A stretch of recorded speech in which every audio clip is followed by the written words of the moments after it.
All right. And we are live. Yay. Welcome, everyone. Welcome. One moment, as always, as I check settings really fast.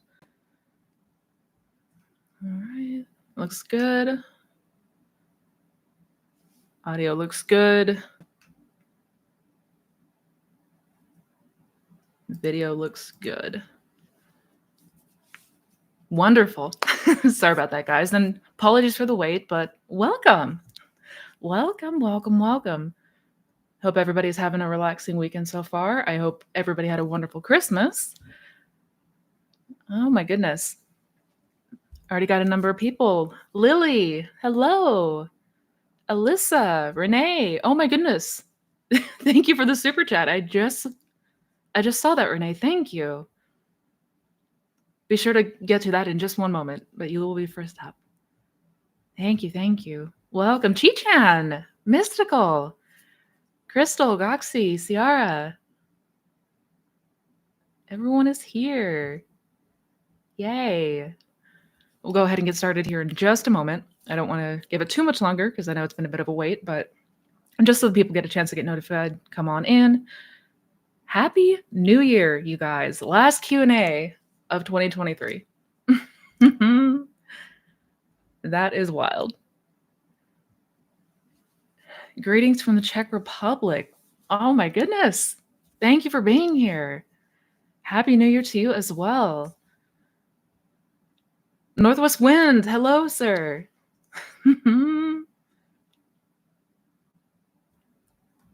Awesome. I'm just checking something real quick, guys. Okay, we're good. Thought I saw something funky going on. Perfect. Let's go ahead. We've got a number of people in here already. Let's go ahead and dive on in. I don't want to keep you guys waiting because we've already got a number of questions and we will certainly be getting more. Once again, thank you guys for being here. Welcome to my live Q&A. This last one of the year, New Year's Eve 2023. Mind-blowing. The year went like that. See, time is not real. Certainly not real. I hope you guys, again, are having a wonderful Sunday, relaxing weekend so far, or Monday, wherever in the world you might be. And yeah, this is going to be an awesome one. I already have a number of really good questions, some familiar faces and some new ones too. This is perfect. Absolutely perfect. Just a quick update, quick announcement before we jump on in, as I always do. If you are interested in one-on-one coaching, that is going to be coming up. The waitlist is going to be opening up here this upcoming week. So if you are not on the waitlist or you want more information about that, you can definitely check in the description box. I've got all of my resources down there, all of my programs available. So definitely make sure that you get on that waitlist. And if you haven't yet, make sure to whitelist the email address associated with the waitlist, or make sure you're keeping eyes on your spam folder because sometimes the notifications might end up in a different folder. So just as a heads up, I've had some people reach out about that, but I want to make sure everybody gets the notification. It is first come, first serve. So definitely check out more in the information in the description box below. What better way to kick off the new year, right? And on that note, let's go ahead and jump on in. First caffeine. Excuse me. All right, let me go down to had a super chat already. Thank you so much, Renee. Much appreciated. Hi, Missy. I am super sensitive to my SP, and I feel him turn me on with complete body bliss. Sometimes it's distracting. Does this mean our union is close? Good question. So when it comes to signs, or when it comes to any inquiries about is it close, I want to be abundantly clear that we always want to continue to imagine from the place of it's already done, because even closeness or nearness implies separation, right? As far as the 3D unfoldment, right, that we unfortunately have no idea No idea what that gauge looks like. But what we can gauge, what we can always gauge is how we are feeling internally, like in terms of how we are reacting, what are the natural thoughts that come up in our mind during the day to day. Because it should feel natural to you, right? Like if you're manifesting a specific person, you're imagining the two of you together, it should start to feel like a normal thing, like a knowing, or it should become it's hard to put it into words because it's not even like this overjoyed feeling. It's a bit more subtle than that. But you'll know when you reach a Sabbath because it will feel like there's no need to continue to imagine. There's no need to continue doing techniques because there's no point. It's already done, right? The Sabbath is the day of rest. That means everything is complete, and we can sort of, drop it and move about our days and even focus our attention on something else. But yeah, so long as we continue to persist in that, and here it is already finished, because the 3D moves slower than imagination. We know that there may be a lag, but if you feel confident in knowing that this is something that's a part of you, it's complete for you, then yeah, I guess we can say that as far as the 3D is concerned, it is close. But I had made a video talking about birds before land and signs, um, fairly recently. It's a few videos back, but I definitely recommend checking that out, if you're curious to know more about that. But yeah, thank you so much for the super chat. Oh, you guys are so sweet.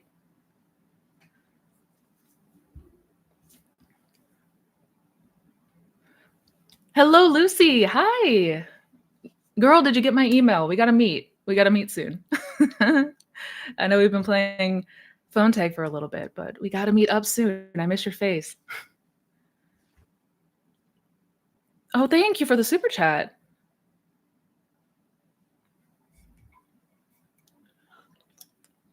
Thank you so much. AMM2 Media. Oh, I love your avatar. I'm not sure if it's a little puppy or kitty, but I think that's really cute. Thank you again. Hi, Missy. How does one get rid of a third party when the third party is a job that dominates the SP's life? Oof. Oof. Yeah. No, good question. Because, yeah, third parties can take the form of anything. It doesn't necessarily mean another romantic partnership, or anything like that. It could be, another, like their career, a family member, a friend, anything like that. But basically, in the same way that you would approach a third party situation if it were a romantic interest, you focus the focus should be on what it is that you desire. So in this case, it's you and your person have more time together, right? So what would you be doing and what would life look like, or how would life be different in that timeline, in that reality, right? And that's what you are centering your attention on. So in the day to day, you're imagining perhaps going on more trips together or spending more lazy weekends at home, cuddling on the couch, more interactions. You can imagine a conversation between the two of you where you're talking about how wonderful it is that he has so much free time these days and how much more amazing it's been since he's stopped working so much, whatever that looks like. But what needs to be implied is that the two of you are spending more time together and that this circumstance around working too much is no longer a factor. And we keep our attention and our focus as much as we can on that being the outcome, that being the case. So I know it can be difficult. I know it can be challenging, especially when the 3D is showing the opposite. But as much as you are able to, and to the best of your ability, put yourself in the reality, your timeline where that is already the case. You're already spending more time together, and get creative with what that would look like, right? So yeah, I hope that clears it up a little bit, but let me know if you have any other questions or need me to maybe elaborate a little bit more. Going back up. Back up.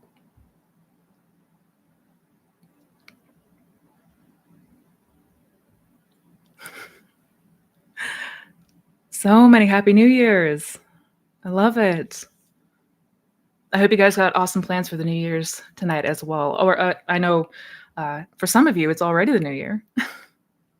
So hello from the past. All right.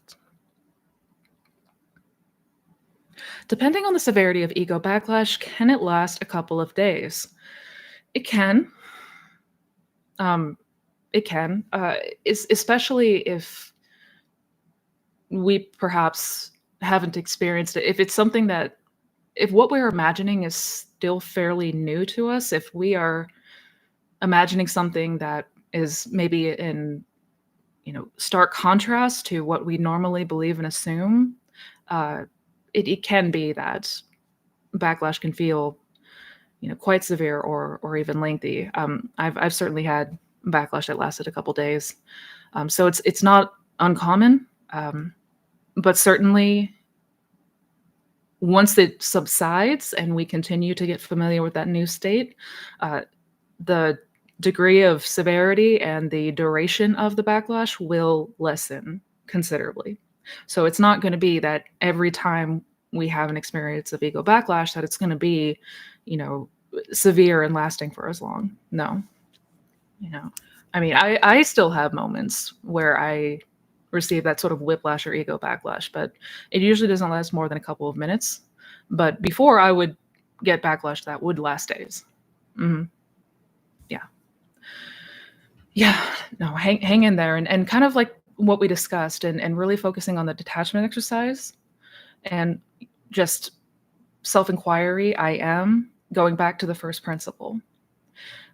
When in the throes of ego backlash, sometimes the last thing that we want to do is try to push ourselves to go back to the end or try to, force ourselves to feel warm and fuzzy and amazing when we don't when we don't feel that great.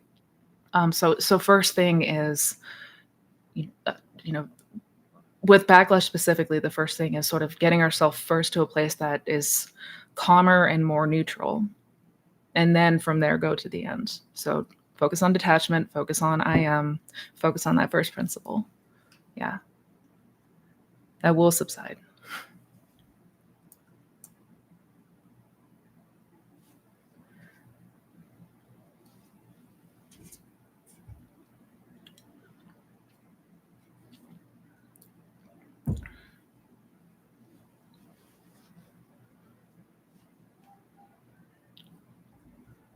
That'll be fun. Going up, going up, going up.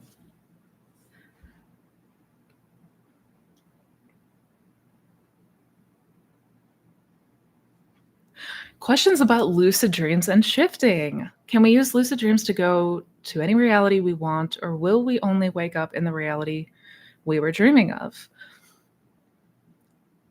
Trying to make sure I understand the question correctly.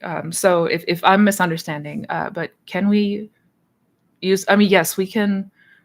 We can visit any reality we want. We could travel to any reality we want, and lucid dreams and that hypnagogic state is sort of the doorway, so to speak, into those different realities, different worlds.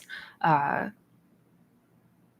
so you can be more and more intentional. Like with practice, you can start becoming more and more intentional about which reality, which world to visit, so to speak.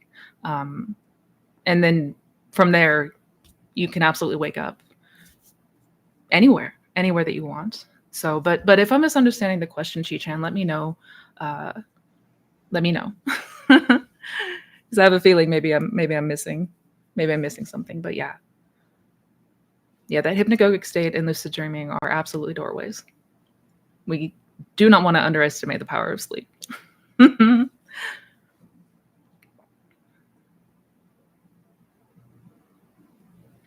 Hi, Missy. When we return over and over to our scene with frequency, can we do that up until the day it manifests? Is it okay to not stop imagining? Good question. Yeah, if it feels good and you enjoy doing so, if continuing to go back to that place, absolutely, absolutely. Uh, if the 3D changes even before you reach the period of the Sabbath, which does happen sometimes. Sometimes we don't even reach the Sabbath. We continue to imagine until it materializes in 3D. Yeah, absolutely. So long as we're not trying to force it, so long as we're not trying to push ourselves to continue to imagine from a place of, I have to keep doing this in order to get the thing that I want, which is a sneaky thing we sometimes do because we're conditioned to believe that we need to do more things or we need to work harder to get what we want. That's sort of a general belief that many people have. So as long as it feels enjoyable, as long as it feels good to do so, yeah, you can you can frequent that state as much and as often as you want. Absolutely. But no, once you do reach the Sabbath, if you do reach the Sabbath before the 3D changes appear, you do not have to keep going.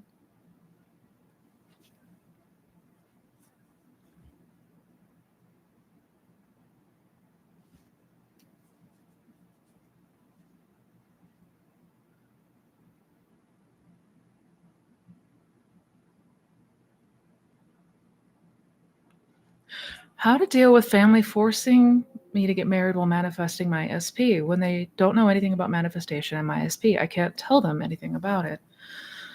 Oh, Alyssa, I'm so sorry. I'm so sorry. I mean, yeah, it can feel incredibly difficult when we have people, family members, people close to us that don't know anything about the law, don't understand, anything about manifestation, and they're, trying to push a certain outcome or narrative on us. If you have not yet started to practice and play around with the concept of revision, I would do so.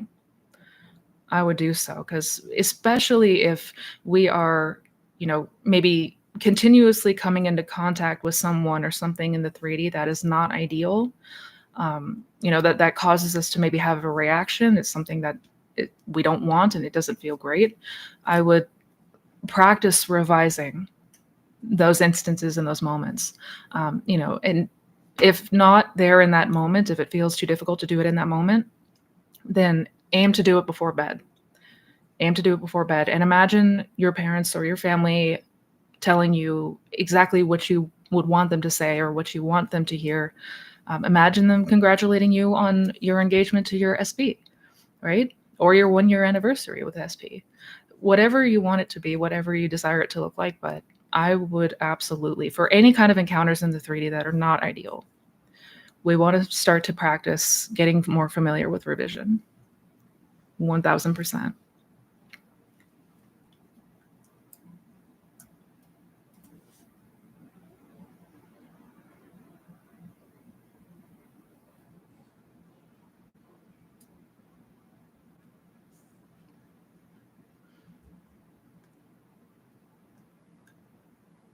Oh, Missy, your SP manifestation video from a while back got me in the feels. You're such a beautiful person inside and out. Thank you, Allie. You're so sweet. Thank you. Thank you. And I'm glad. I hope it was helpful for you. I hope it was inspiring because if I could do it, anyone can do it.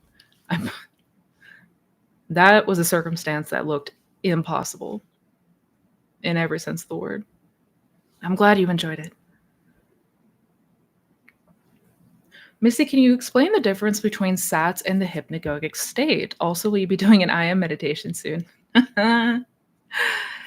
Yes, I mean, to answer the second question, yes, I will be coming out with an IM meditation. I have it recorded. It just needs to be mixed and all the final tweaks and whatnot. But yes, that is coming. I know it's been sort of on the back burner for a little bit. My apologies, but I will be coming out with that. I do promise. And really good question about SATS and the hypnagogic state. They're essentially the same thing. The hypnagogic state is the medical definition of that place in between consciousness, like alertness and awakeness, and being dead asleep, like REM sleep. It's that window in between. So it is basically the same thing. When you hear somebody talking about the hypnagogic state, it's just that twilight period between wakefulness and sleep, just like SATs, basically.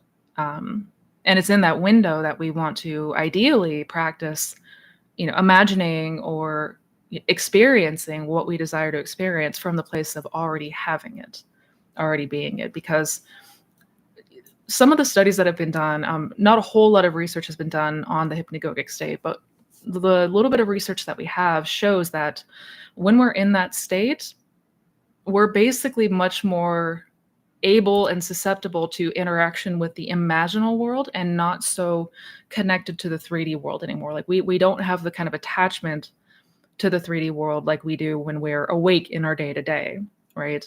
It really, in that period, we can shut off the logical mind and all of the crap that comes with it, and we can better interact with what we are imagining. And so it feels more real in that sense. But yeah, it's essentially one and the same. Thank you for the super chat, Kelly. Also, just FYI, I did get your email. Expect a response this afternoon. Hi, Missy. You mentioned physical things that may happen, like ears ringing, etc. What are the physical things that happen, and what does that mean? Oh, I think that was part 1 of 2.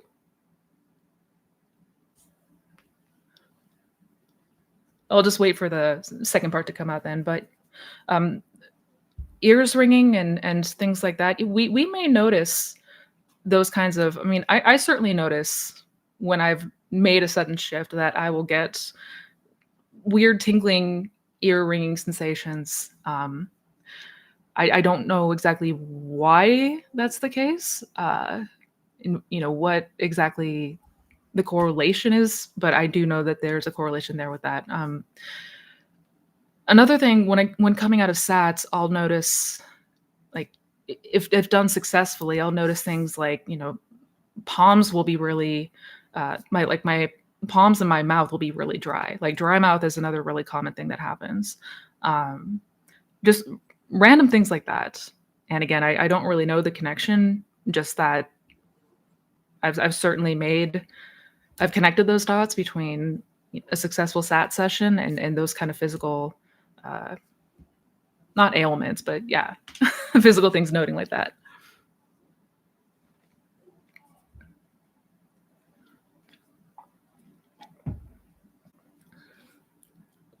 Where can I read more on it? I'm trying to remember.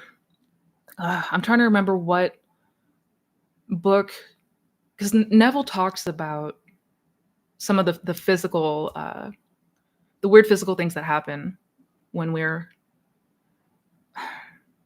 and I don't for the life of me remember what book it was in where he talks about this. It's gonna drive me nuts. Or shoot, it might have even been a lecture. I have to actually go find that because I don't remember, unfortunately. But now that I'm curious, I definitely need to go hunt that down. And as far as what book I would recommend, if I had to suggest just one, oh man, The Complete Reader. No, in all seriousness, either The Power of Awareness or Power of Awareness is probably my personal favorite, or Feeling is the Secret. It's hard to pick one, but if I had to boil it down, probably Power of Awareness. Yeah, and what I love about his books is that they are a bit more easy to understand. They are a bit more digestible, which is really, really good. The Complete Reader sold out on Amazon? What? Okay, that's awesome. That's a good sign.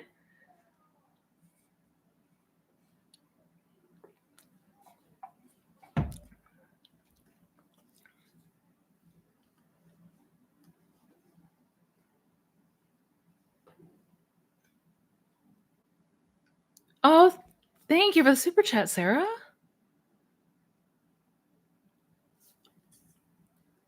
Thank you, thank you, thank you. And it's good to see you here. I don't see a question. I don't know if you had a question or.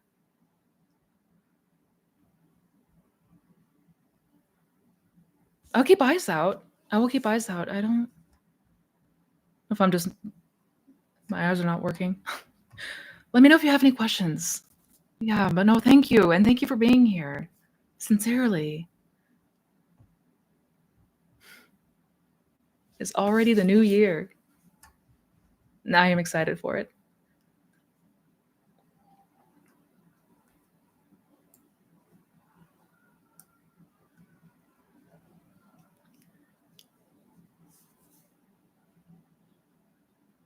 I have also recorded the glowing goddess meditation.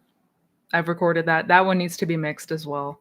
It's the mixing and editing part that takes a little bit, but they are both recorded. So yeah.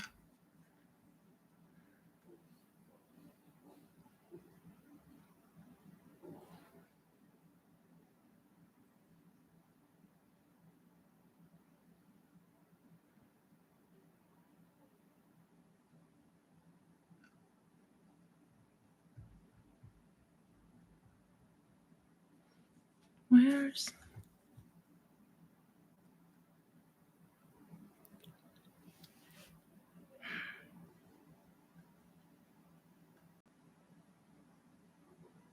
Missy? What do you think about creating a childhood memory that implies we were masters of manifestation from a young age? Yes. Yes. I love that. I love that. I did something sort of similar.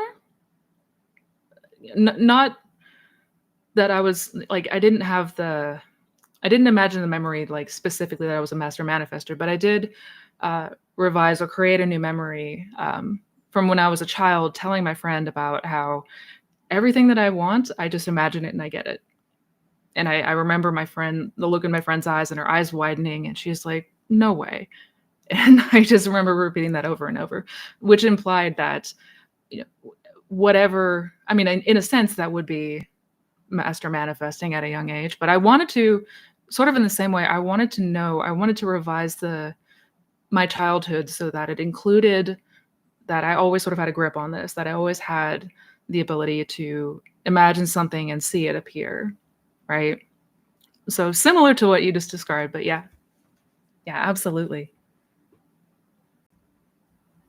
Thank you guys for the super chats.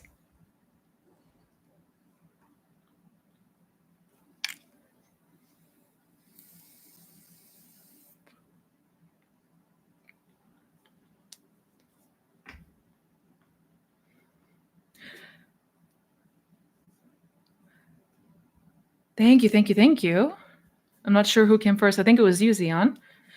If multiple realities exist, then is it true that there's a reality in which I doubted my SP manifestation and still got what I wanted? uh, uh, well, we can still have doubts. I mean, it's not that you're never going to receive your manifestation if you like. I always talk about Neville's story of his first time manifesting something big, or the trip to Barbados that he made in 1933. The famous story that he talks about with Abdullah and the door slam. Neville was full of doubts. He came back to Abdullah and tried to ask questions and was, you know, clearly worried and confused. But regardless, he did what he was told. He did it anyways. When he would walk the streets of New York City, he would, in his mind, in his imagination, he would be walking down some of the streets in Barbados. And he just did that. And he continued to do so. Um, and it got to the wire, so to speak. Like at one point, I was like, you know, the last ship's about to be sailing soon to make it there by Christmas, but I still don't have any proof or sign, or I don't have the money to go. So he clearly still had doubts, right? But he did it anyways. Like he continued to imagine regardless. And it worked out. And he went first class. So it's not to say, and I kind of want to dispel this myth that we're not ever able to have a doubt. Like doubts are going to happen, especially before you have really solidified your faith in the law. Yeah. So to be clear. And thank you, Beyond the Stars. Thank you for the super chat. Happy holidays, Missy. What is my SP thinking as I'm visualizing them? Good question. So when you are in the visualization, when you are in the imaginal act, that is a reality that you are experiencing. Like that's not a fantasy or a magic wand that you're waving. That is a reality that you're experiencing in the fourth or greater dimension, right?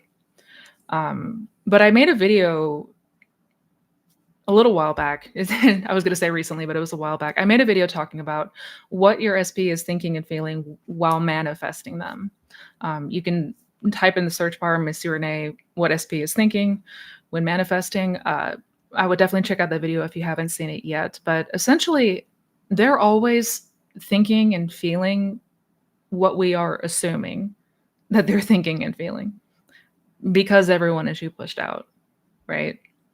So that's why we just want to be mindful of the stories that we hold and what are we interpreting, or what is the perception that we have about our SP? Like, what do we think that they think? Because whatever that is correct. So yeah, check out that video.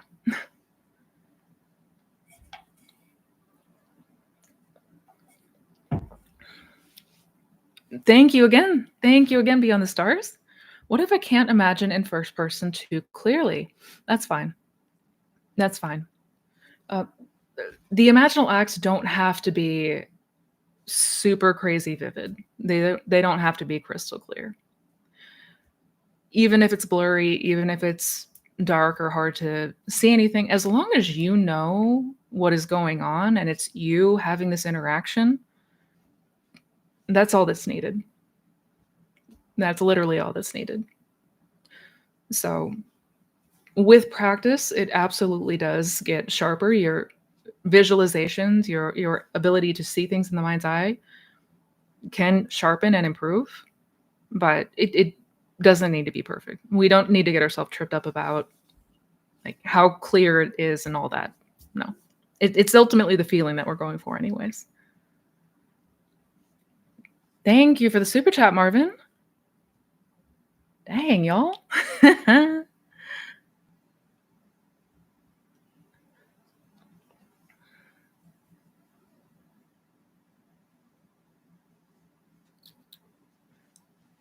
Oh, it looks like you're trying to type out your question in two parts. Oh, there we go. Hi, Missy. Neither me nor third party were invited to SP for Christmas. Third party was invited for his birthday 2 days after. SP and I dated before. We are best friends, and I don't get along with third party. SP is taking distance. It triggers my PTSD and rejection wounds. Been feeling like giving up and not being friends anymore. Oh, I'm so sorry to hear that. If it feels too upsetting, like if continuing to talk to them and interact with them, if that feels hard to do, if it's constantly causing triggers and reactions that are not ideal, I absolutely recommend maybe taking a pause. I'm not saying that you have to get rid of communication or you have to throw away everything with SP entirely, not at all. But take care of you first. Take care of you first. It's easy for us to overlook our well-being on this journey, and we cannot overlook our well-being.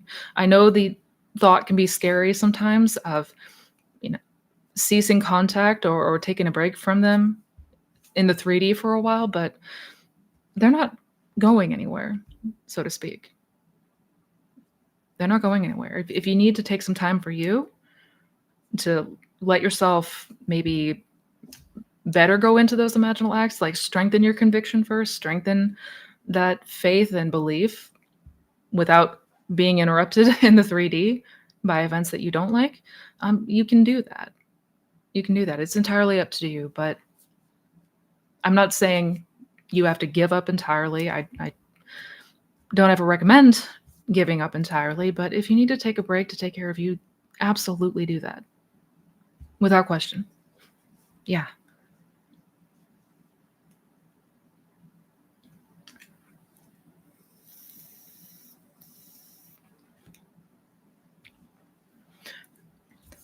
Thank you. Oh my goodness.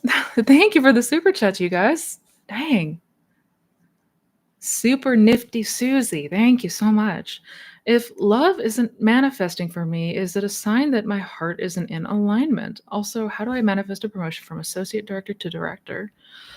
Um, for the first one, if love isn't manifesting, if we're not seeing, and I say this very loosely, but I mean, number one, we don't want to be paying attention to the 3D. I know easier said than done, but if we're looking for confirmation in the 3D, it's in and of itself, that is indication that in that moment we're not in the state that we want to be in, right? Um, so it not to say that your heart isn't in alignment, but the idea here is that first we must imagine and become the person we desire to be. It's about what we are believing and assuming, who we are identifying with, who we are identifying as, right?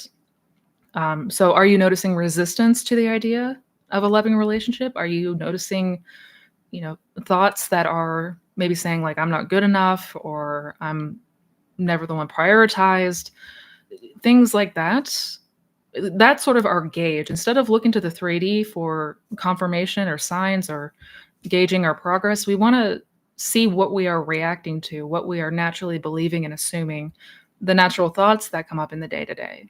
That's what's going to give us an indication of what state we dominantly occupy. So if we're noticing perhaps a lot of resistance still, a lot of confliction or conditions to the idea of love, then we want to continue to imagine and experience being the person in that loving relationship, right? And continuing to go back there until it does become a second nature, until it does become part of who you are. And how to manifest a promotion from associate director, see yourself as the director. How would the job look differently? What task would you be doing that were different? Imagine something. It could be a scene, it could be a conversation, an internal conversation, doesn't matter, but imagine yourself as already being that director. So maybe you have, maybe a plaque on the desk that says your name, director. Maybe that's, doing different administrative tasks. Again, like think about how things would be different, what you would be doing differently in that role, and then picture yourself doing things in that role. Yeah.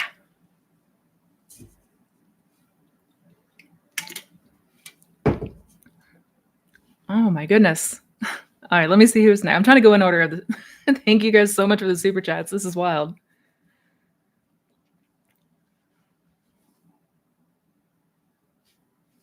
I believe my SP loves me and wants to be with me. I imagine and believe we're together. Not trying to focus on time. Persisting for 3 is to see 3D play out. Self-concept is good. Do I keep persisting? So if it feels like it's been a period of time, which again, we are very, very conditioned to, so we may not even be aware that we're paying a lot of attention to the time. In and of itself, we're clearly not in the state if we're constantly looking at the time. We want to start becoming more and more aware in our day-to-day of where we are dwelling, right? Like, what are we naturally believing and assuming? What are we naturally, like when we think about our SP, what is the reaction that we have? What are the natural thoughts that come up for us? Because that's always going to be what tells us, without question, what we are identifying with. I would say maybe pay closer attention to what you are believing and assuming and how you are reacting, because we're on autopilot 95% of the day. Like, it's very, very easy for us to overlook or think that we're living in the end when, when actually we're spending about maybe 10% or 20% of the day living in the end, and the rest of the day is thinking and reacting to, searching for the 3D, for movement, like wondering why they're not contacting us, all of these things that imply separation. right? So always, always, always, we want to be aware of what we are thinking, feeling, and reacting to. Now, that doesn't mean we need to obsessively like look at every single thought that comes through our mind, but just note the feeling that dominantly is at play, right? Um, because that's always going to be the gauge that tells us whether or not we are dominantly in the right place that we desire to be or not. Yeah.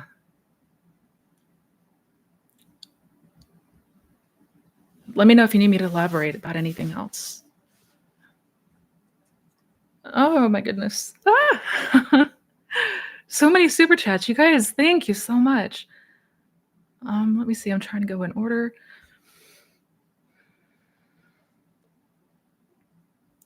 I'd like to spend the rest of my life with him in marriage. I have the limiting belief he might never love me and haven't been able to shed it off. We can absolutely change our beliefs. We can absolutely change. I mean, there's likely been many times in your life where you had a belief that did change, maybe even unknowingly. Um, just because we have a limiting belief about something doesn't make it fact. It doesn't make it law. It doesn't mean that it cannot be changed. A belief is just that. It's an assumption, right? It's a presumption that we have. That's it. Um, see yourself as already married to him, and continue to experience that, and let yourself believe into that. Let yourself trust that what you are imagining is real. Like that is a real creative act. It's not fake. It's not fiction. That is real. Whatever we're imagining, we are experiencing. And if you are experiencing marriage to your person, well, that limiting belief about him never loving you, that's going to dissolve. It has to. So we cannot occupy two states at the same time, right? Yeah. Make sure that you're continuing to go after the already married part. So, what would you be doing? How would life look if you were already together, already married? And continue to until you know that reality like the back of your hand, continue to go back there. Thank you so much, Caleb. Is it okay to visualize many scenes for one desire? Absolutely. Absolutely. Yeah, we don't need to limit it to one scene. No, we can have multiple scenes. It really does come down to personal preference. Some people prefer to just have one scene that they go to, and that's totally fine. But if you want to have more, that's totally fine too. That's one of those things that's going to be personal preference. Ain't nothing wrong with that.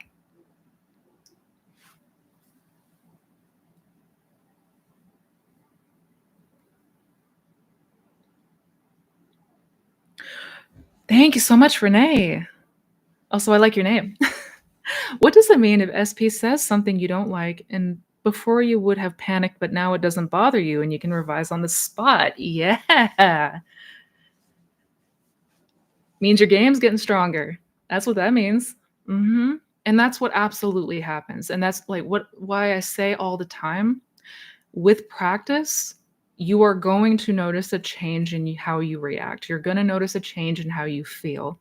You're going to notice that you are showing up differently than perhaps you did before. That is going to happen as we continue to imagine, as we continue to revise, as we continue to get saturate ourselves with that scene, with that state of consciousness, right? Like, that is dead on how we know that our self-concept is changing. When you would have reacted differently before, maybe you would have panicked, you would have been upset, but now you're not phased and you just revise it on the spot. That's awesome. That is awesome.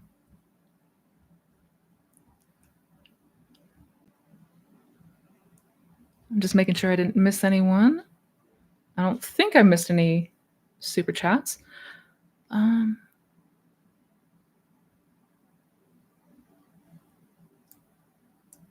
oh. All right, going back up. 1 second, guys.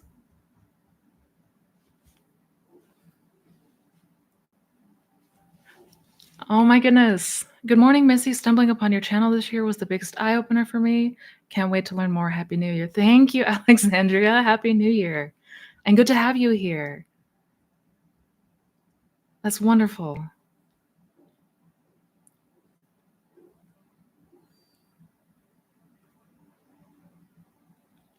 During the day, beautiful scenes appear in my head that I enjoy and that relate to my desire, but it is not my end scene. It happens suddenly or when I play music that I enjoy. I hope this doesn't ruin my desire because the scenes are beautiful and I really enjoy them. Oh, oh, that's amazing. No, that won't that doesn't ruin your desire. No. That's amazing. And you're going to notice more and more of things like that as you continue to go to the end. You're going to notice in the day to day, you'll have random thoughts come up, random scenes or circumstances that come to mind based on that desired outcome. That's totally normal. That's totally normal. And if anything, I'd say that's a good indication. That's what we want to know. Yeah. Yeah, let yourself enjoy them. For sure.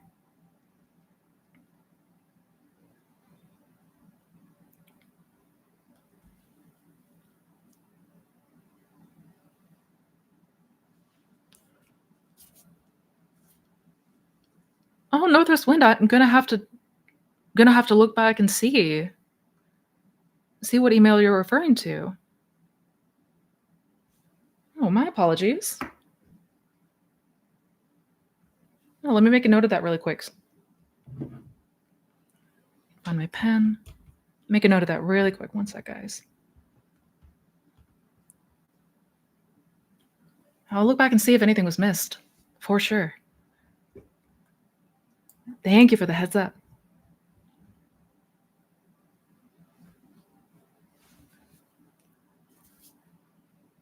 Thank you for the super chat. Tracy, girl, hello. Good to have you. Missy, can't wait for the goddess meditation. Thank you. I will email you my SP success story up there. Mind blown. I can manifest at health in the same way, right? Thank you. Absolutely. Oh my God. First off, congrats. I love good success stories. Girl, that's wonderful. And yes, absolutely, you can manifest health in the same way. The law works in the same fashion for every area of our lives. I know some areas might feel more challenging, more difficult than others, which is normal. But absolutely, absolutely, you can use the same things that you applied or did for your SP. You can absolutely use them for your health as well. Yay! I look forward to that email.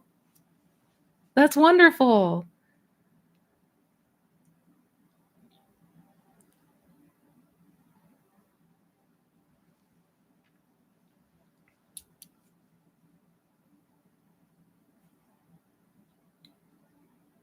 On imagination slash Oh, good question, AJ. I just saw this one.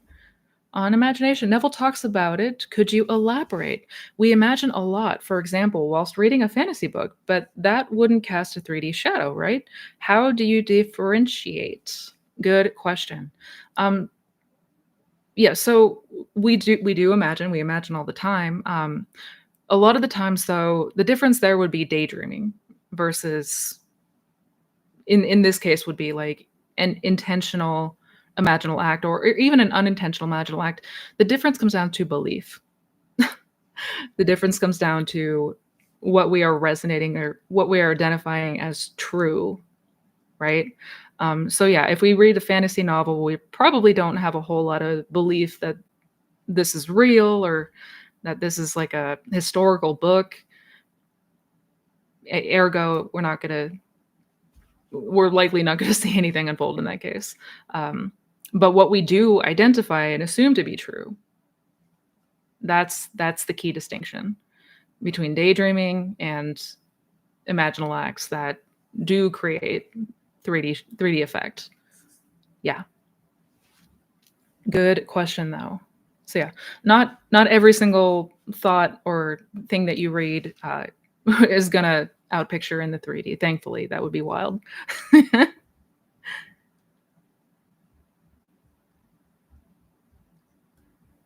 Alright, let me see, trying to go back up.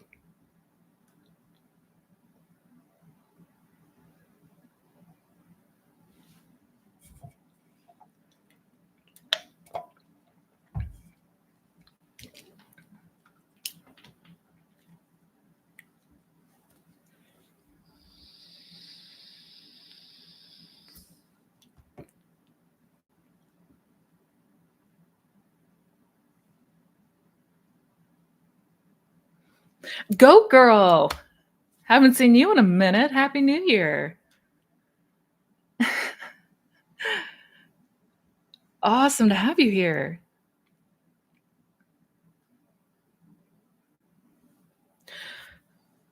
Monica, you got a great question, because I know that this one's a point of confusion for a lot of people, and I should try to make a video to break it down. Hi, can I say I will have my SP, not in the present?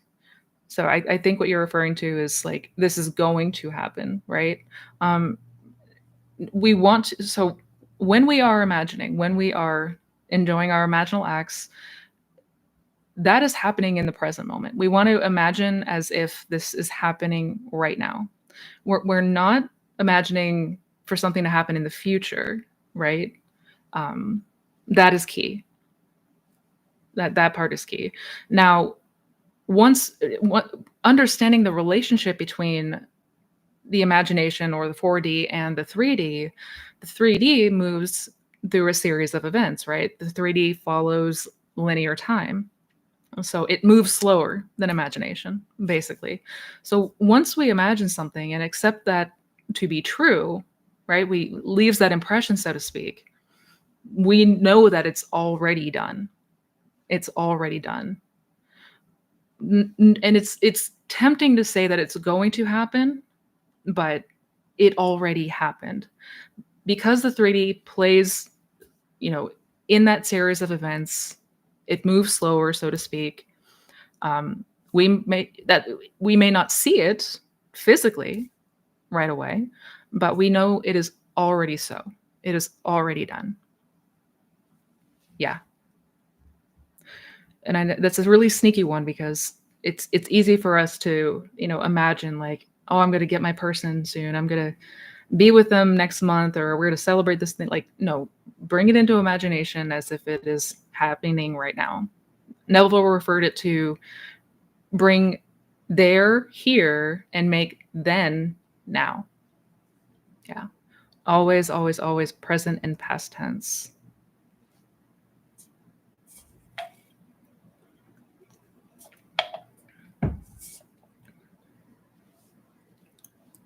Does the revision actually change the past or just my feelings towards it? Both. Both. Revision will quite literally change your past. Yeah. And because of that, you're going to see things reflecting differently in the future because a lot of the times we're going off of past scenarios and events to gauge what's going to happen in the future. So we're going to notice things beginning to change in ourselves and in the 3D world around us. So yeah, it's both.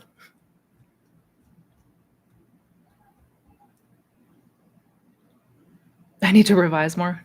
Yeah. Yeah. There's a reason I talk about revision all the time. All the time. I will not shut up about revision. Ever.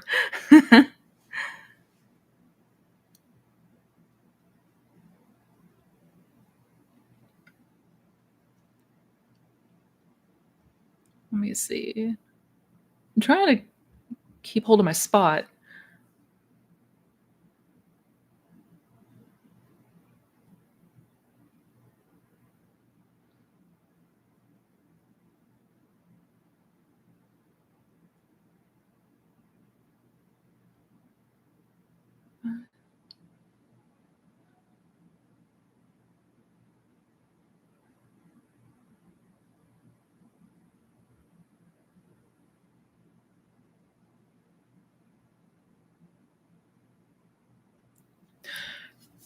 Hi, Missy. I'm just wondering, when we want something And consciously taken action, like ordering the item online, is that still a manifestation? Or should all actions be performed unconsciously, ideally? Good question.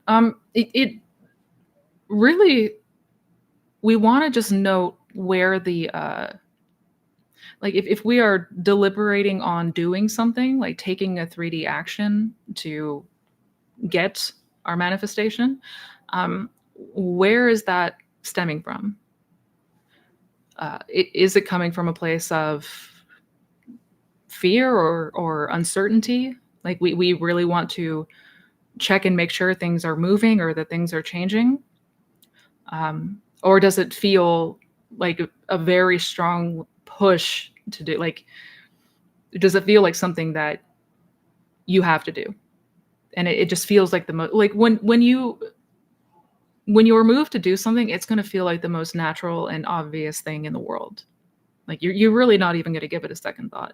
And yeah, a lot of the inspired action does take place unconsciously. We typically do not see the bridge until in hindsight. And we can even look back on past manifestations and see this to be true. You know, the actions that were taken and how things unfolded did so in a way that we couldn't have consciously conceived it, right? Not to say that we can't ever take any conscious action. We want to make sure that we're noting, like, where is this stemming from? If we're trying to take action from a place of fear or anxiety to see if anything's happening, I don't recommend doing it from that place.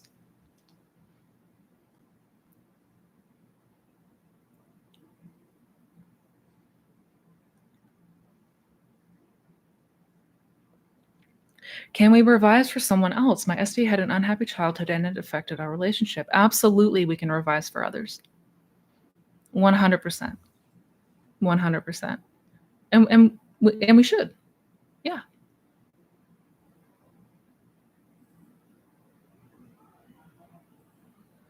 Hi, Missy. Happy New Year's Eve. So from last week, I did what you said and completed revision. He unblocked me last night and we had a 3-hour combo with my SP.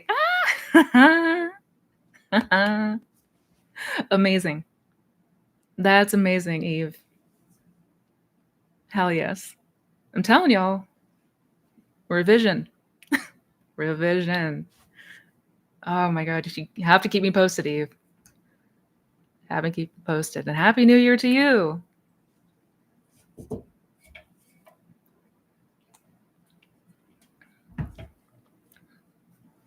Hi, Missy. For your 1.5 hour coaching session, would it be possible to, if I signed up for the 1.5 hour coaching session, can I divide it into 3 30-minute sessions? I mean, yeah, yeah. If that's what you prefer, certainly, certainly. Yeah, when the waitlist opens, after signing up, just shoot me a message saying that you would like to split it up. Totally fine.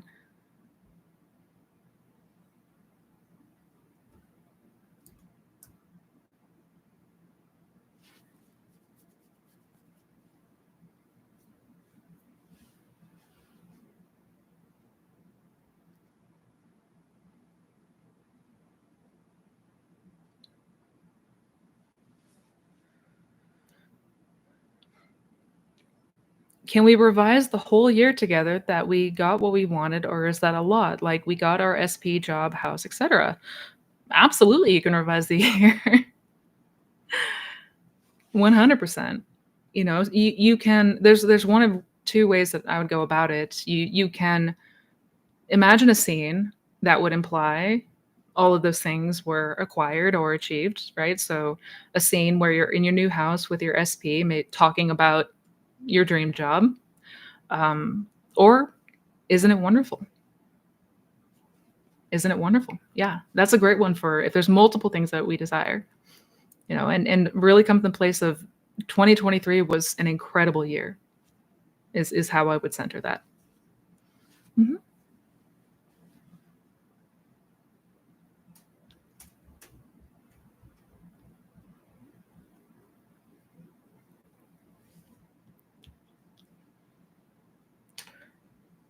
Happy New Year, all. I know we don't need to pretend our SP is with us, but can we use this as a technique if it feels good?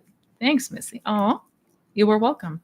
I mean, yeah, I certainly, if it feels enjoyable, if you enjoy imagining like your SP is with you and you guys are hanging out, cuddling on the couch, yeah, absolutely. Sometimes you may notice that happen on its own. Like you'll be imagining a scene or you'll be thinking about this person and getting lost in imagination and it will feel almost like their presence is there. I certainly had that come up a few times.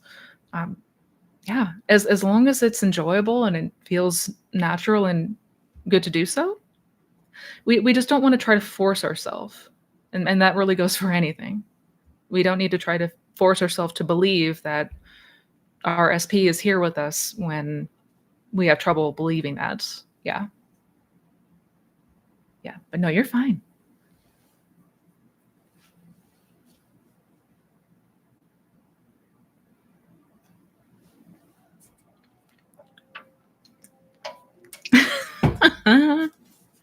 What was your SP's reaction when he found out that you manifested him? Oh God. That's a video in and of itself. So we have the way that we interact because we've known each other for over a decade now. We've been together a very long time. So we're sort of snarky northerners, and so we do a lot of banter back and forth. If you didn't know us personally, you might even think like, "Oh my god, they hate each other." No, it's endearing, it's love. But he called me a witch. He's like, "I knew you were a witch," or something along those lines. But jokingly, of course. Now he completely, and this is where he's like, back then he knew about manifestation. He was sort of on the fence about this whole world and anything new thought really. But now there's no question. He has no question. He knows. Think he made some kind of Monty Python reference. Like if you guys have seen Monty Python and the Holy Grail, where they're like, "A witch! It's a witch!" Yeah, he did something along those lines. He's cute. I like him.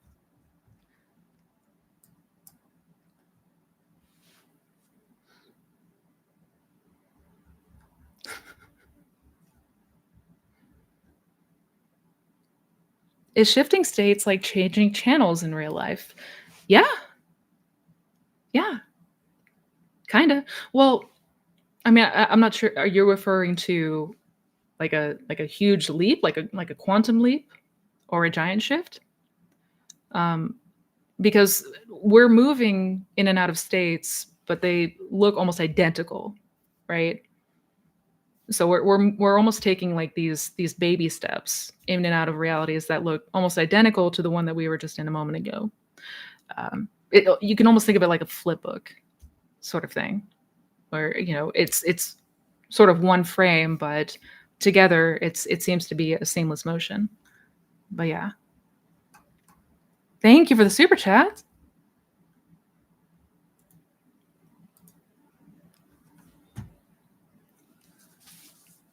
Frank, hello, sir.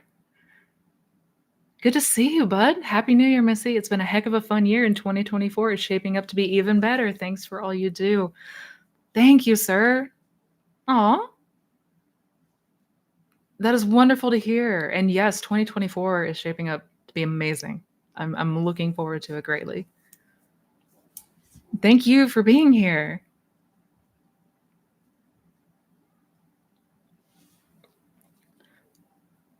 And thank you for the super chat, Renee.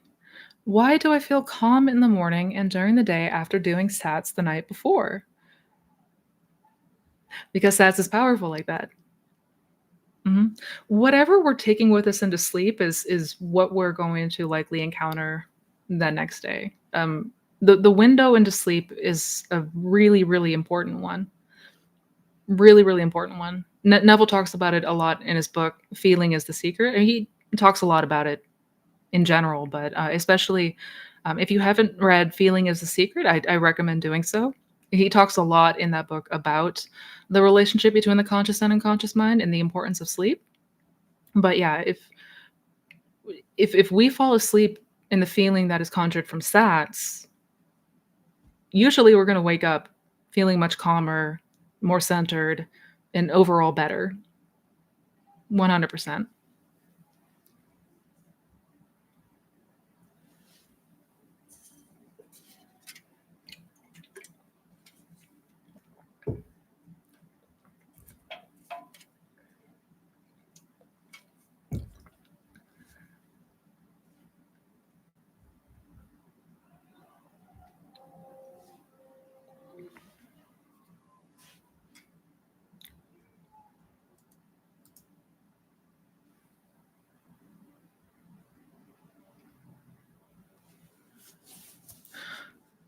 Oh, thank you, Sarah.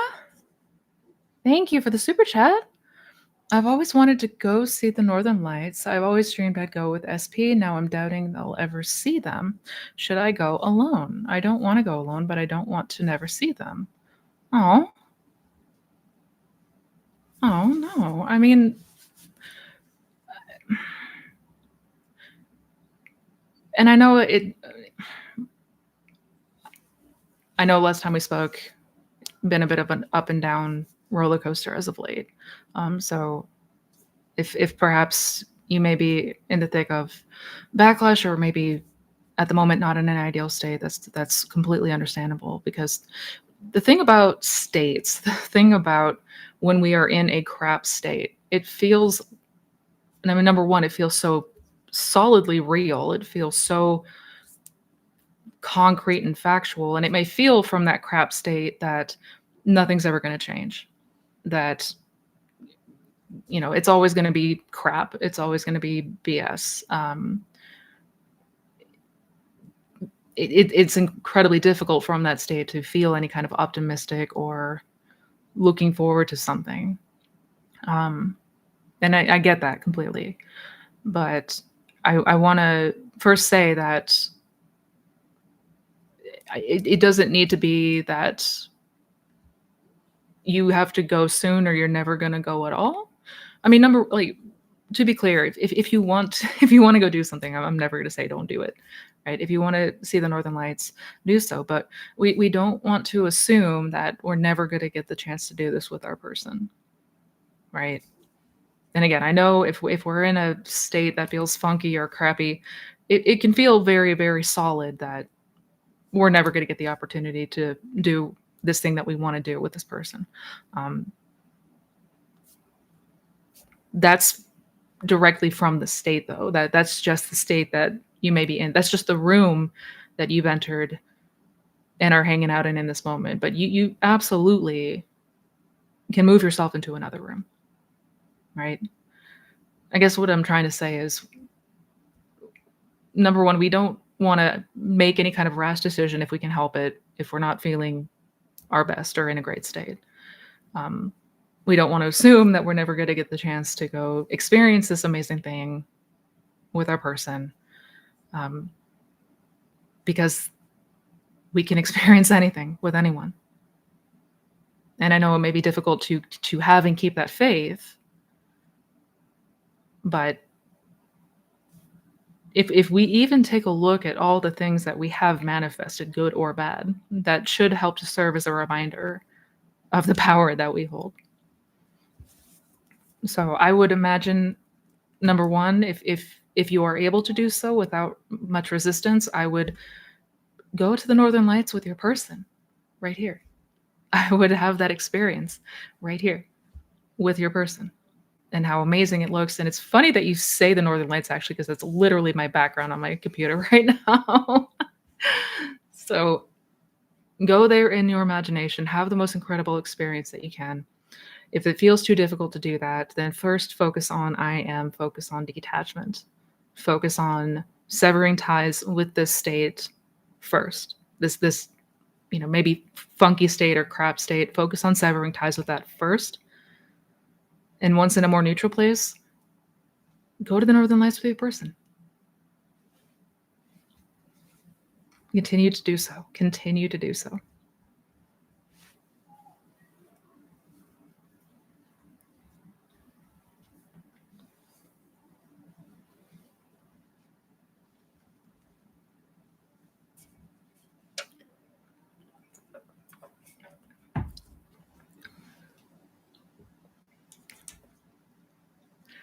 Absolutely, Frank. Let's catch up. Let's catch up.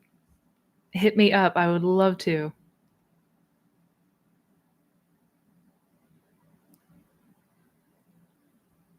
Thank you for the super chat, Kelly. If creation is finished and we choose our desire, why does it matter if we're double minded, have negative thoughts, fear, focus on time, or the 3D? Oh, looks like that was part one of two. Um, so if creation is finished and we choose our desire, why does it matter? I mean, it doesn't. First of all, that's why I say even if we have moments of double-mindedness or negative thoughts or fear, that doesn't mean that we're not going to be able to see what we desire come to fruition in 3D, in and of itself. Now, if you mean like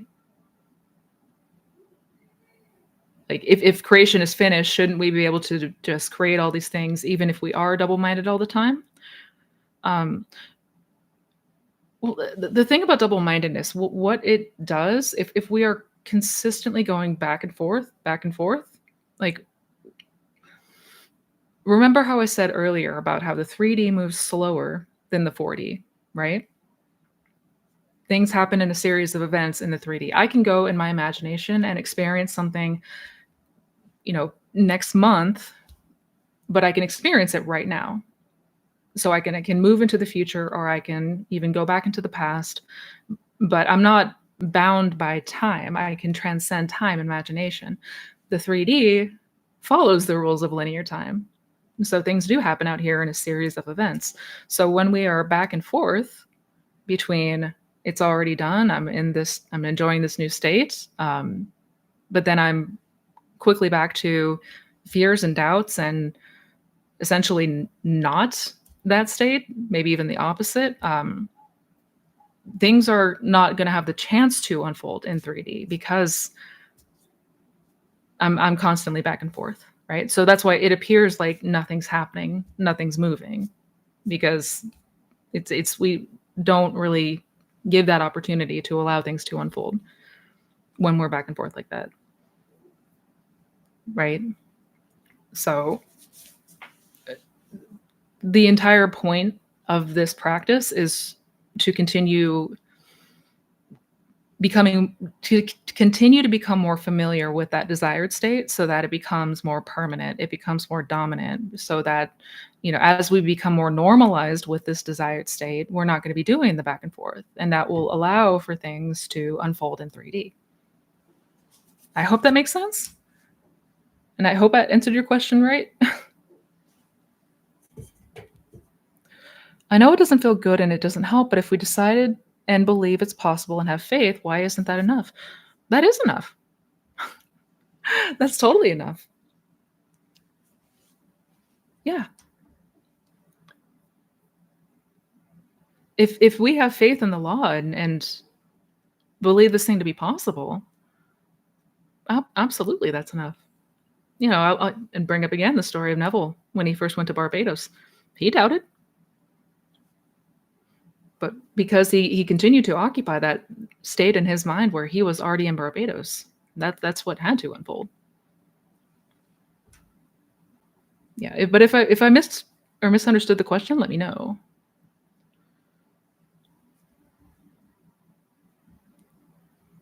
Let me know.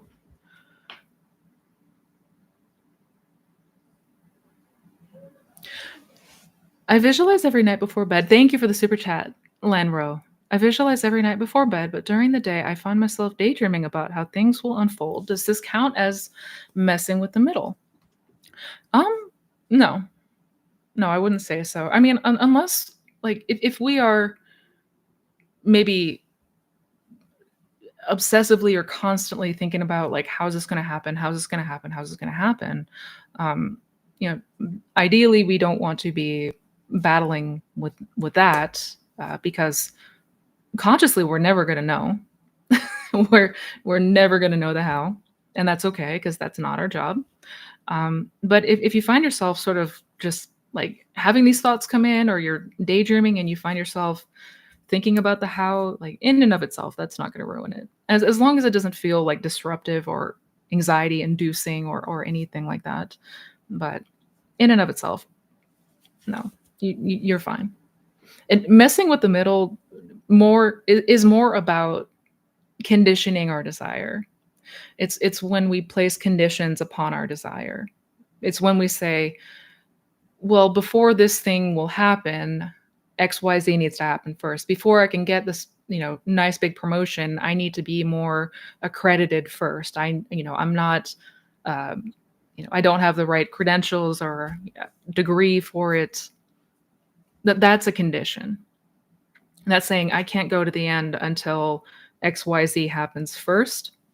That's messing with the middle. Like we want to get rid of all the conditions, we want to scrap all of that and go to the end. Yeah. No, you are fine though.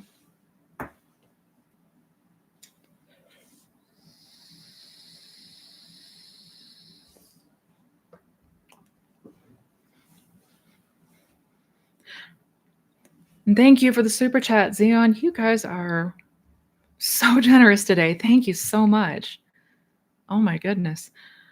How can I overcome anxiety when manifesting an SP? It feels like my brain feels unsafe getting what I want and the idea of things going well. Yeah.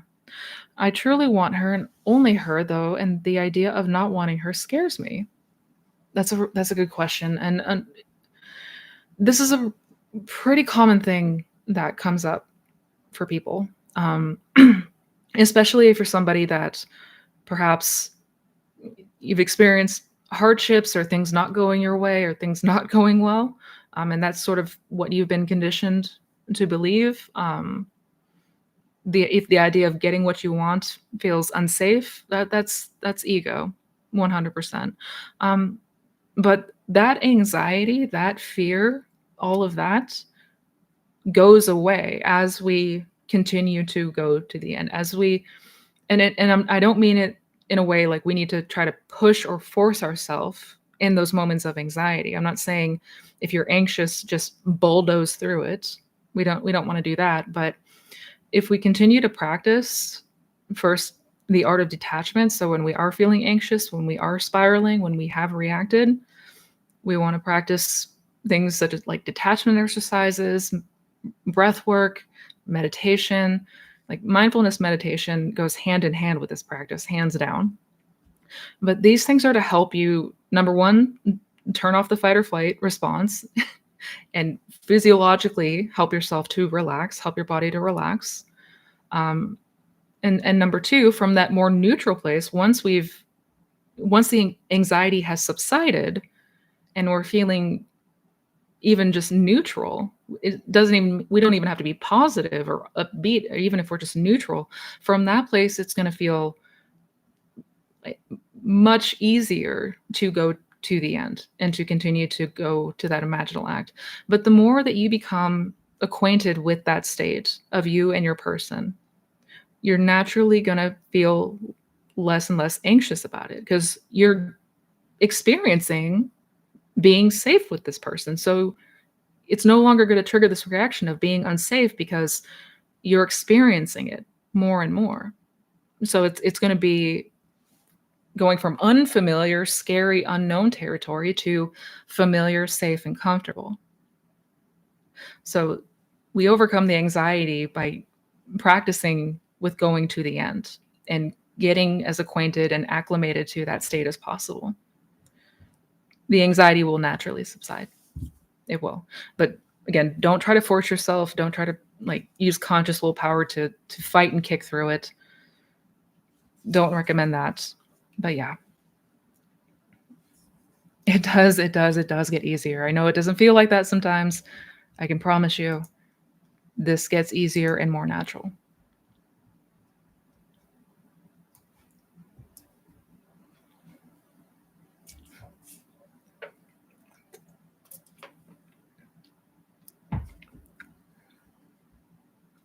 Hi, Miss Sarah, you're going to do another sale of your courses.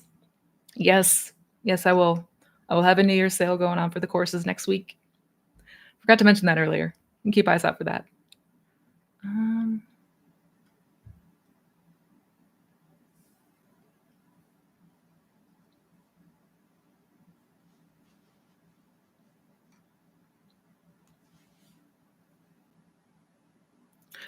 Since being blocked, I have revised it repeatedly. I just feel close to indifferent, but having good thoughts and desire. Have I healed slash not care or living in the end? Um, so you revised it to the point where you now feel sort of indifferent, but the thoughts that are coming up are good. That sounds like living in the end to me.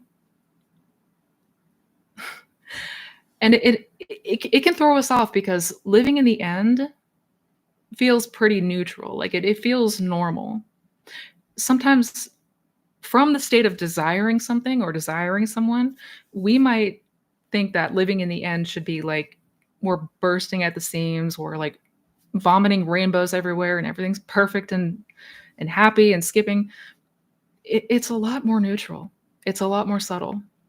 It just feels like a knowing. It just feels like it just is, right? That's living in the end. Yeah.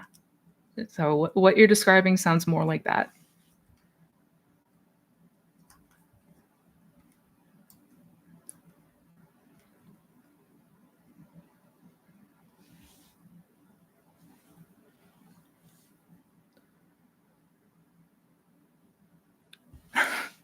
Thank you so much, Zion. You are so kind.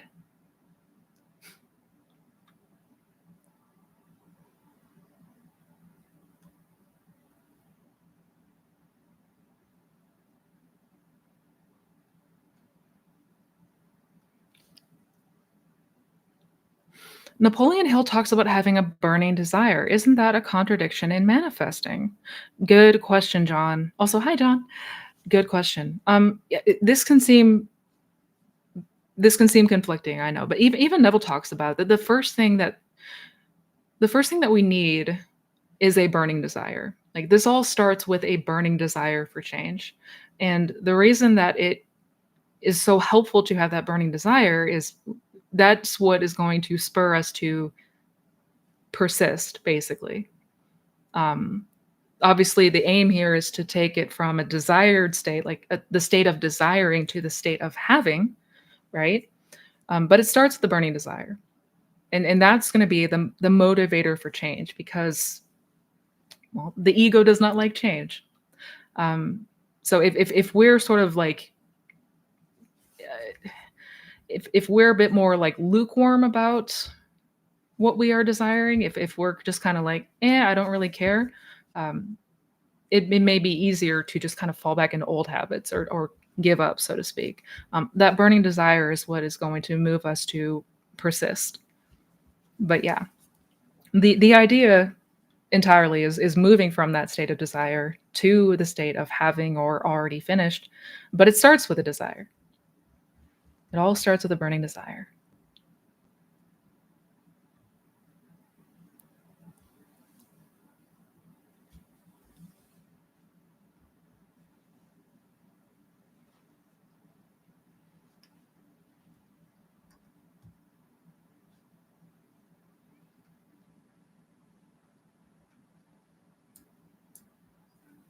I'm trying to find my spot.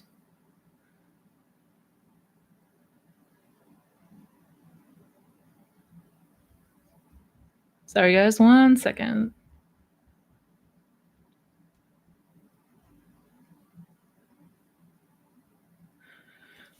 Hi, Missy. Why do my wishes, which I don't even think twice about, manifest very quickly, but those which I visualize never end up manifesting? Why is that?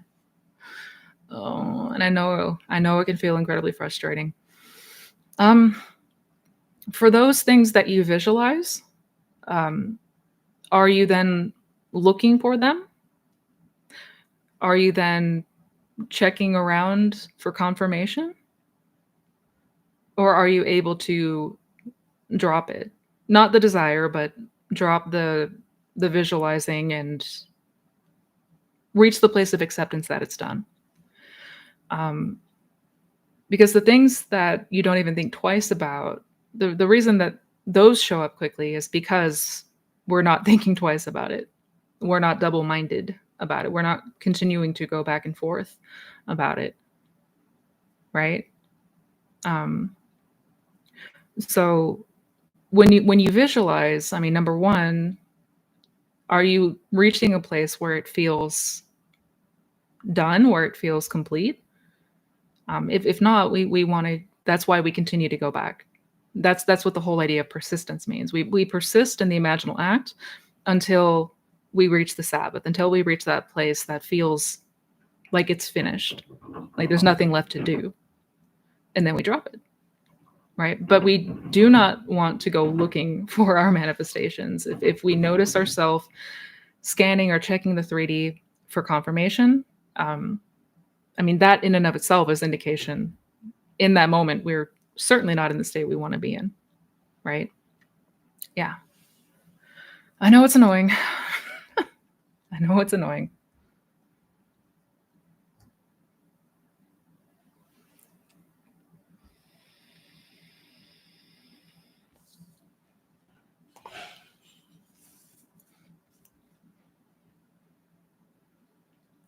Tracy, I love this. Go into imagination and experience all the things you want to. I notice it shows up if I keep feeding states daily. Test it. That's what I did. Girl, couldn't have said it better myself. Yes, yes, yes.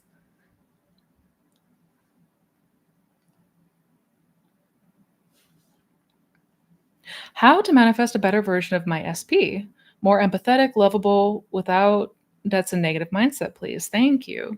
Good question. So, this is where, if you have a technique of choice, whatever that might be, construct first what that would like, what would be some things that would imply that he is now carrying all these traits that you've described. Like, you could write out, you can imagine, you can visualize scenes that would imply that he's more empathic, lovable. So perhaps he's more open with you, perhaps he's more affectionate with you, perhaps he, brings you gifts or does nice things for you. These are the things that would be happening and would imply that he is showing up differently, right? So I would be constructing scenes or instances, scenarios where he's doing these things or he's showing up in these ways that imply that he is now expressing these traits. I hope that makes sense. But as far as like what technique to do, it's whatever technique you want to do. Whatever technique helps you to capture the feeling the best, whatever that might be. Hello, Mina. Hi, Happy New Year.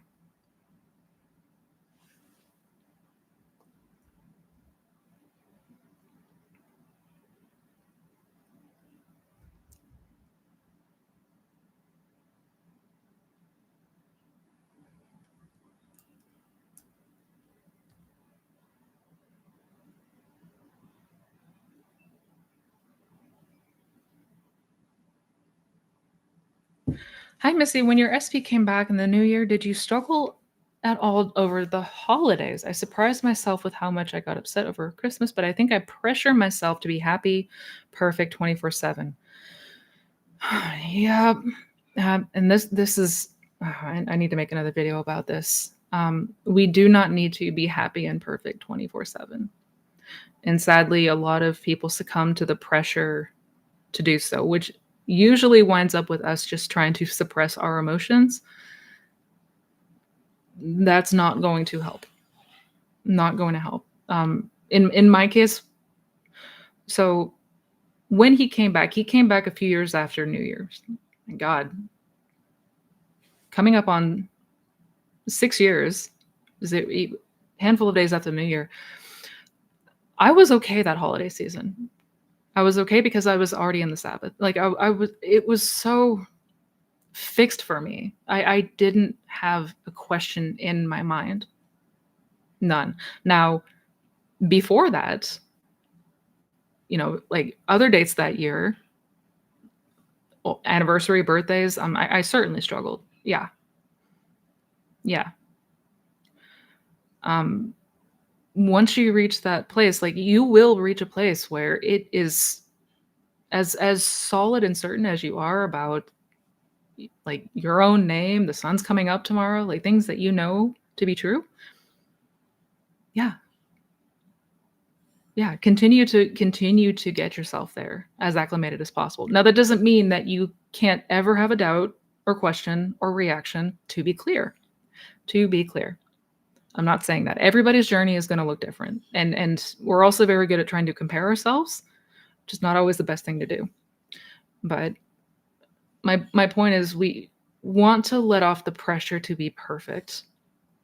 That's usually going to wind up with us suppressing and shoving down and ignoring our feelings, which is just not helpful. It's not a helpful thing to do. It's not going to be helpful. It's not good habits we want to get into. Um, if you got upset over Christmas, that's okay. We all get upset on this journey at times. It's okay. You know, once you come through it, once you're on the other side of it, revise it. Go back and imagine that you had the most fantastic Christmas together. You had a wonderful Christmas together. And you're already making plans for the new year with your person.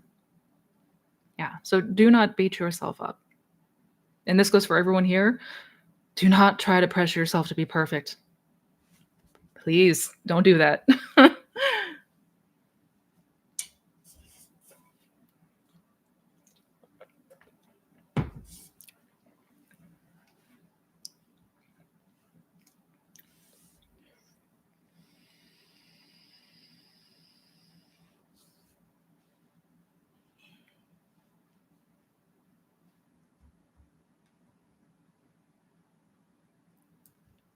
Let me see.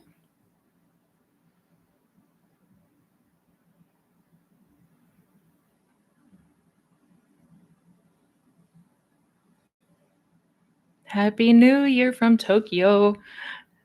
Happy New Year. It's already the new year for you guys.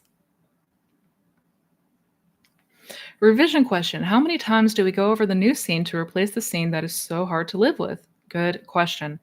As many times as we need to until that new memory becomes the dominant one.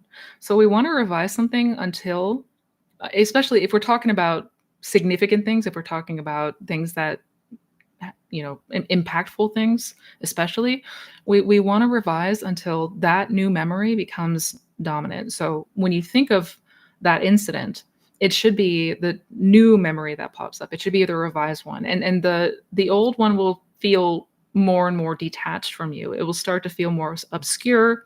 It'll start to get even kind of like blurry or fuzzy, almost like it is being erased, because that's effectively what we're doing. Yeah. But if you're still noticing that old memory coming up strong for you, I would continue to revise it. Yeah.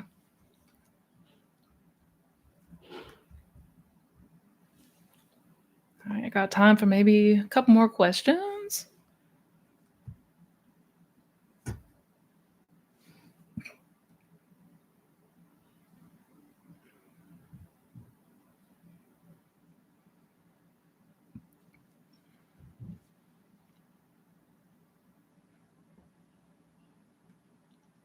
Manifesting money is the one thing I struggle with. Even just thinking about my specific desire with money triggers me. What would you recommend doing to solve this? Good question. Good question. Because I struggle with this greatly too. Um, Big time. Money was a huge trigger for me. Having grown up, well, in the old story, which I can talk about now because detachment, revision, but because of the old story, like I had a very terrible relationship with money in my early adult years. Um, Constant struggle, paycheck to paycheck, barely getting by. Something would always come up. Like anytime I started to even think about the idea of savings, like the car would break down or I would get sick and have to go. It was a stupid cycle of that.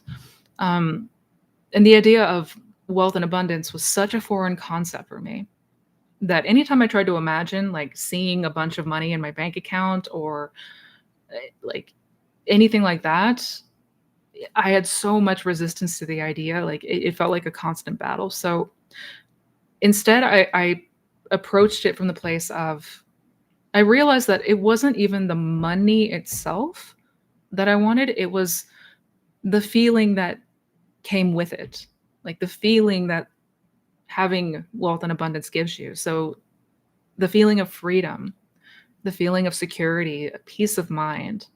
And I just allowed myself to meditate on those and dwell on that, right?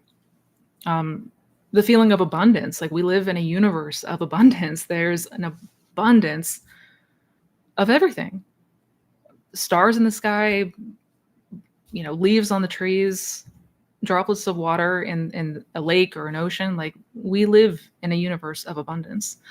It's just difficult for us to see that if all we've known is scarcity. But when I allowed myself to really meditate on these on this state, on what I wanted to get more familiar with, like I reached a place of expansion. It felt like an expansion. It felt like that peace. And money started coming in every which way to Sunday.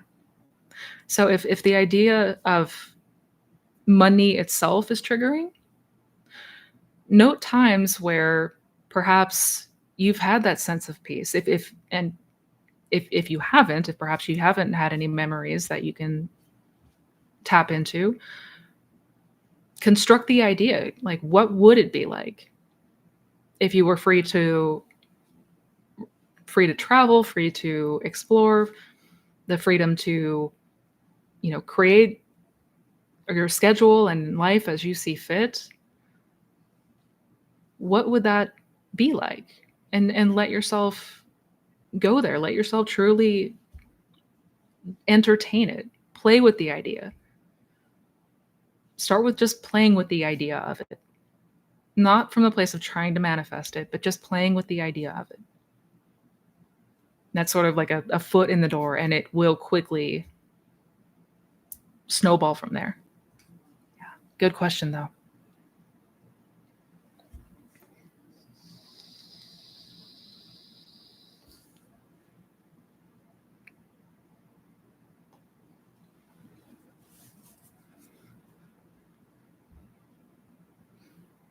What if you just imagine a whole bunch of things just because it feels good and you really don't care whether or not they even happen? What might this say about the self image? Thanks. I mean, I guess it would depend on. I mean, first off, that's a totally fine way to approach this, right? To just imagine different things for the sake of feeling good because it's enjoyable, right? Um, and almost that feeling of detachment or indifference about whether or not they'll happen. Like, yeah, yeah, I talk about it on this channel often. Like we want to imagine scenarios, outcomes, circumstances that feel enjoyable for the sake of enjoying them. But the key thing here is that when we are imagining these things, we truly want to allow ourselves to accept that we are experiencing this thing. Like this imaginal act is not fake. It's not fiction.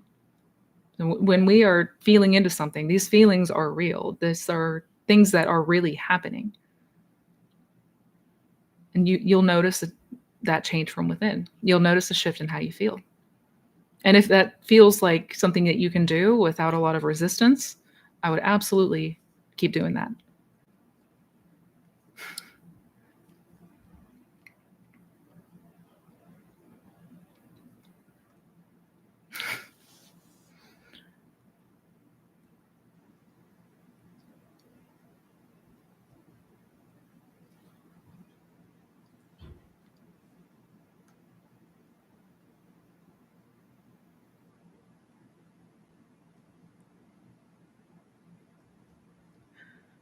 Oh my goodness, Tracy, I just saw your message about the success story. Hi, Missy, I have a crazy success story for you. I'm in shock. It's not the big one I've been working on, but one that I just chose to imagine for the pleasure of it. SP people would love it. It only took 7 days, but since I haven't shifted states in health, I'm currently able to spend time with this person like I would love to. This taught me a lot, so I'll heal myself this way. Ah, that's wonderful. Ah, I'm so looking forward to your email, girl. You're incredible. You are incredible. Don't ever forget that.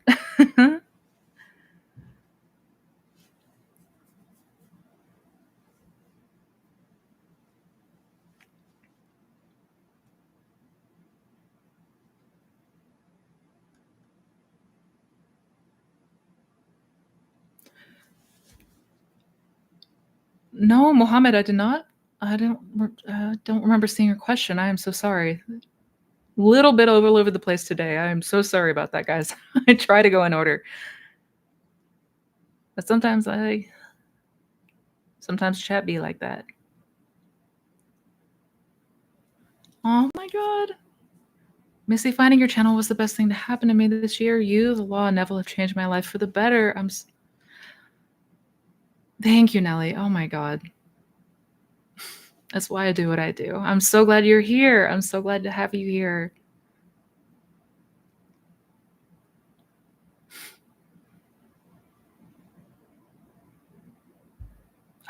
Amazing.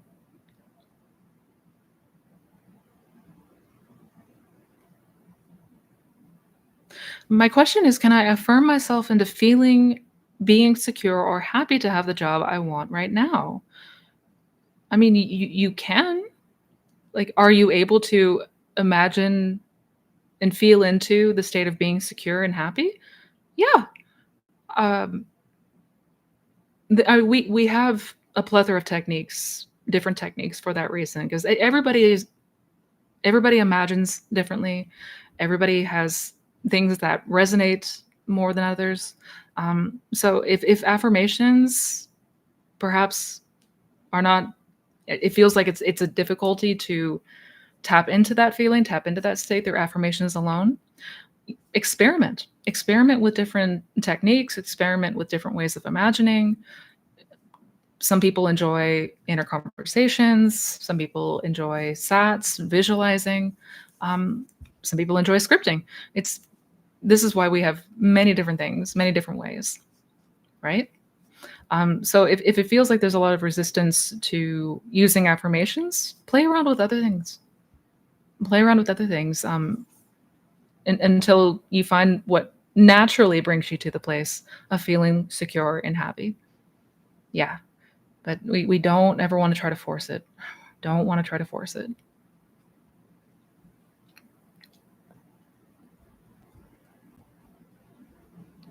Making sure I didn't miss anything.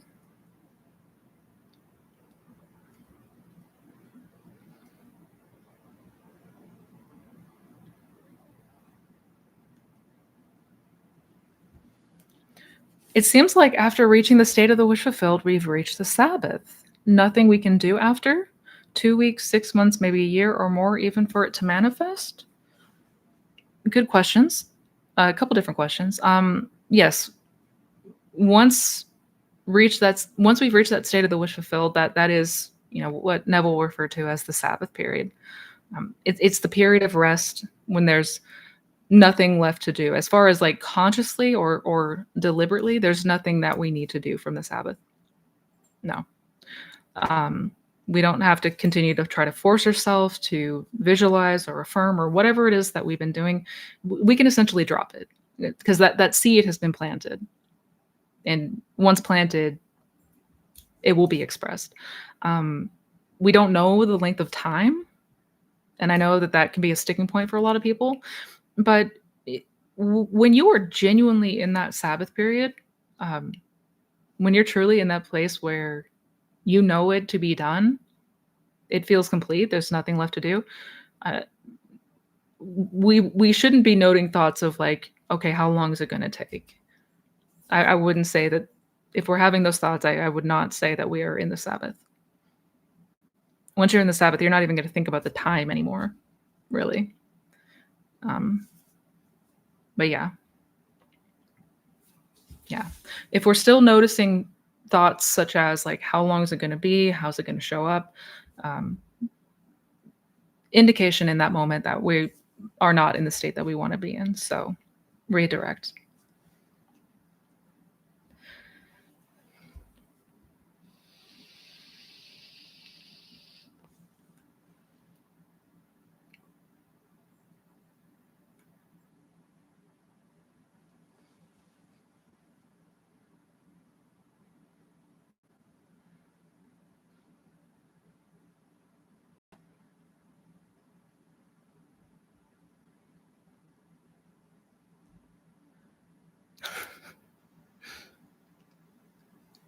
Oh, thank you for the heads up, Alyssa. I'll have to double check and see.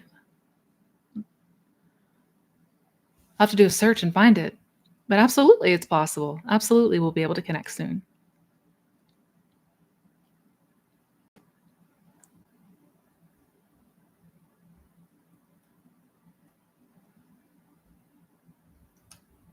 One second.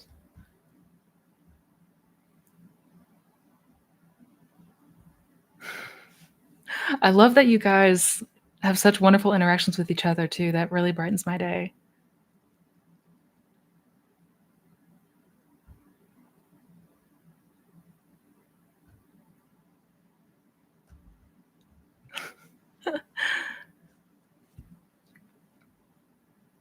Absolutely. I'm excited for so many of you in here have wonderful updates, and it's amazing.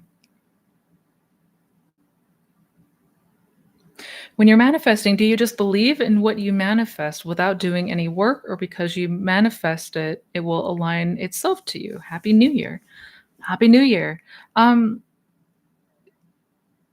I think you're referring to like once you are in the Sabbath, or because this shouldn't feel like work. Number one, this should not feel like we're doing a bunch of work. If it feels like that, we're putting way too much effort into it. We want to pump the brakes on that. Is manifestation is a natural process. It's something that we're naturally doing all the time, right? Um, that's why I try to say like we want to do this from the place of enjoyment. We want to imagine for the sake of enjoyment, relaxation, because it helps us to feel better. And if that feels difficult to do, if in that moment we feel too stressed or wound up or anxious or tight, first thing is to alleviate that anxiety. Try to first get yourself into as relaxed of a place as possible. First things first, right? Again, trying to bulldoze through anxiety through conscious willpower is not effective. It's just not going to be helpful whatsoever. Um, and yeah, you will absolutely notice an internal shift. You'll notice that you are lining up more and more with the person who already has your desire. You're going to start to you're going to notice a change in your thought patterns. You're going to notice a change in your reactions. You're going to notice a change in your overall day-to-day feeling, like how you are feeling and showing up in the day. That internal shift is what produces the external shift, right? But once we reach the Sabbath, like once impressed, once done, there is nothing we consciously need to do except allow it to unfold. That's when we're giving it to the higher self. We're giving it to awareness. We're giving it to God. Yeah. I hope that helps.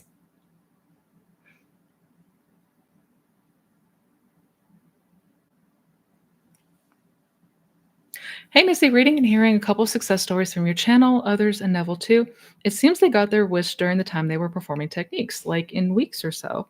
Yeah, sometimes people do see things change in 3D before they've reached that period of the Sabbath. That has and can happen. I don't know if you were in here earlier when I said no, like, it's not every time that we reach the Sabbath before things change in the 3D, right?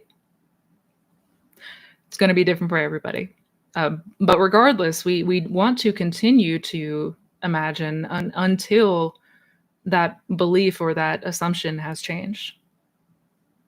So if we see something show up, because we can absolutely like leave an impression, see something unfold, um, but if perhaps we still have a lot of the fears and doubts and old story playing, like we want to continue to imagine, even if the 3D has started to change or has changed. Right? That like my aim with this channel is to help everybody make this a lifestyle practice. Um, far beyond what you might desire right now. Like this is something that we're always doing and always will do forever. So yeah, it's important to start to make those changes and start to look more internally instead of just paying attention to what's happening out here. Yeah, absolutely. But yeah, we don't always necessarily reach the Sabbath before the 3D changes. Sometimes it shows up first. But either way, we want to continue to practice stretching and exercising this imagination muscle. That is exactly how you will change your life and everything in it. And on that note, you guys, I do have to get going. I got so many other things I got to jump into, but thank you so much for being here. Thank you for joining me. Fantastic questions today. Thank you for all the love. Happy New Year to everyone here. Here's to 2024 and beyond. I will see you all next week, hopefully. Same place, same time. And until then, guys, as always, much love. Never forget how powerful you are. Bye, guys.